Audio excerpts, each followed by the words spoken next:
This video is brought to you by Nebula. Today, Donald Trump is sworn in as the 47th President of the United States. TikTok is reinstated in the US and the Israel-Hamas ceasefire begins.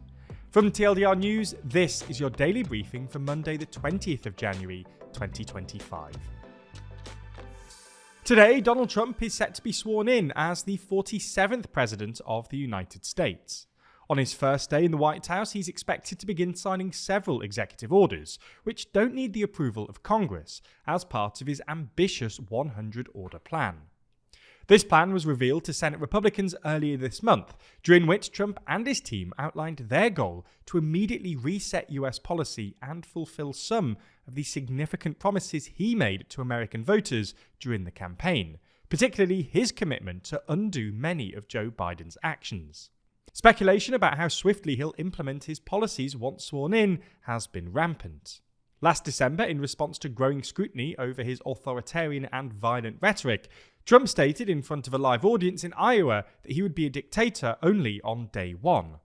Over the weekend, he told a rally of supporters that he will act with historic speed and strength to fix every crisis facing our country, and has already sought to claim credit for the ceasefire in Gaza, which came into effect on Sunday. Whilst details of the first blitz of executive actions are still under wraps until later on in the day, Trump and his top officials have already signalled what their priorities will be. First, Trump intends to declare a national emergency regarding the southern border and initiate what he's described as the largest deportation effort in US history. In major metropolitan areas, immigration raids could begin almost immediately if Trump does indeed follow through.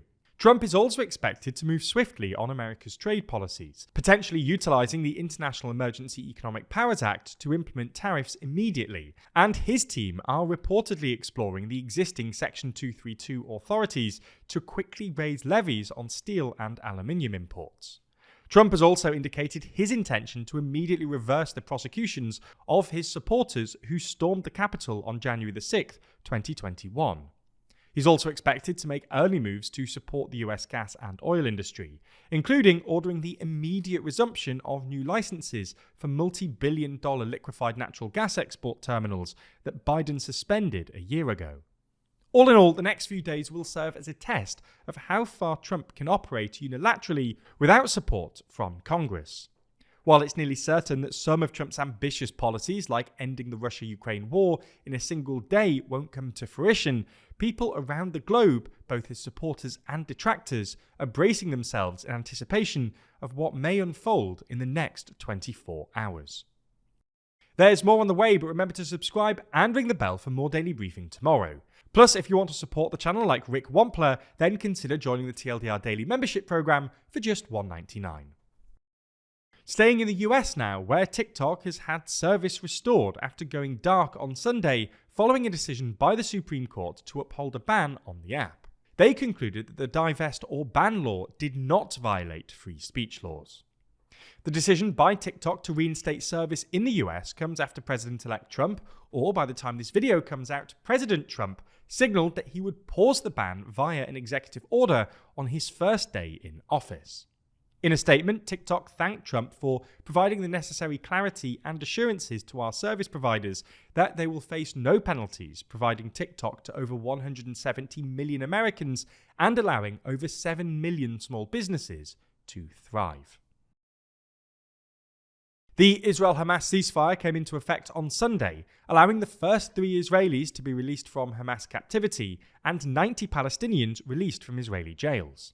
The 3 Israeli women taken and held hostage by Hamas for 15 months were 28-year-old Emily Damari, 24-year-old Romy Gonen, and 31-year-old Doron Steinbrecher.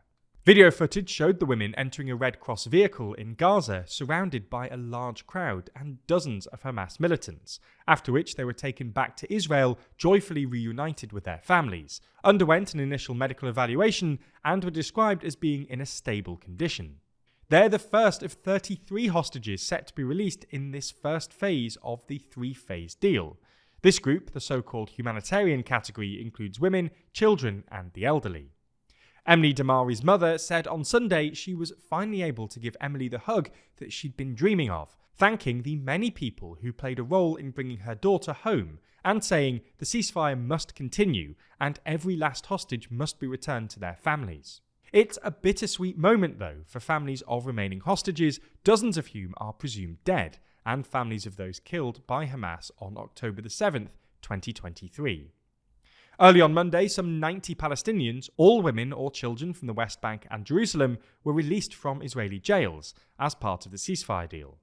Jubilant crowds gathered to receive the freed Palestinians, the most high profile of whom is Khalid Jarrah, a member of the Popular Front for the Liberation of Palestine, who had been held in so-called administrative detention, which allows the detention of individuals without charge, trial or conviction for up to 6 months, with the possibility of renewal. Meanwhile, in Gaza, there's a mix of emotions. Celebration erupted across the Gaza Strip as the ceasefire came into effect, and one Gazan citizen, journalist Mahmoud Rostom, told the BBC that he was able to sleep soundly for the first time in 470 days. But at the same time, there's immense grief for the more than 46,000 Palestinians killed by Israel's assault on the enclave. And with 92% of Gaza's houses destroyed or damaged, many families do not have homes to return to. The UN's relief chief said that there's no time to lose to address the staggering humanitarian needs, adding that at least 630 aid trucks entered Gaza on Sunday. Moving to Myanmar now, where the military junta appears to have launched an airstrike on a temporary detention area, according to an ethnic minority armed group. The Arakan army, who's currently engaged in a battle in Rakhine against the military junta, claim that at around 4:45 p.m. local time on Saturday, a military jet bombed a detention camp in Marukhu Township, where family members of junta soldiers were being held. It's unclear whether this strike was mistargeted or whether the junta actually knew that the site was being used to hold their soldiers' families. In total, 28 people, including at least 9 children, died in the attack, with a further 25 injured. Speaking about the strike, the Arakan army explained that those who were killed and wounded were family members of soldiers in Myanmar's army. We arrested them during fighting. As we were preparing a plan to release them, they were bombed. Like a lot of things, this whole situation is very much in a state of flux. With us entering a new year and Trump re-entering the White House, well, the world has felt more stable, hasn't it? Every day we're faced with weird headlines, from Trump's attempts to take over Canada and Elon's wild ride in Europe, or even Trump trying to swap New Jersey for a shiny Charizard on the playground. Okay, that last one might not be real, but we do dive into the chaotic world of US politics in our series WTF USA. That's our series where we explain everything that's happened across the pond in the land of the free. Because while the election might be over, with Trump in the Oval Office, the number of WTF moments only looks likely to increase.